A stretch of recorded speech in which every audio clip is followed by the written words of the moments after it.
approach the love month, Showbiz Central exclusively brings you the special moments of Richard Gutierrez and Casey Concepcion sa pinakaabangang Valentine's movie nila na When I Met You. At ngayong almost 1 month pa till Valentine's, sundan natin ang latest preparation ng dalawa for their new movie from GMA Films. This week, non-stop ang shooting ni Richard Casey sa Subic, Zambales, and last Thursday, binisita sila ng Showbiz Central right on location. Okay naman, for the past few days, maganda yung mga nakunang eksena.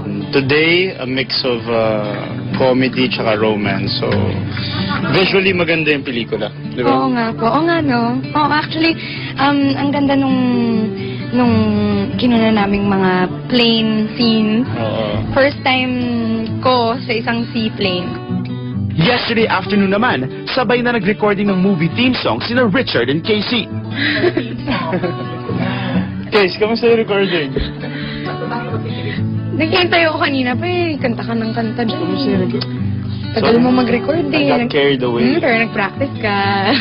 Siyempre. Nag-practice ka. Kawawa ako sa kanya pag hindi ako nag-practice. Ang ganda ng boses. Oh, yes.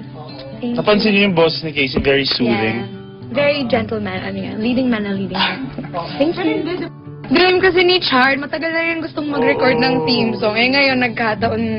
Talagang dream ko na nakumanta, pero yung kanta, hindi ako dream. So, may konting conflict doon. Dito namin naayusin yan. Magkaka one-on-one kami ng kantahan dito. Seryoso?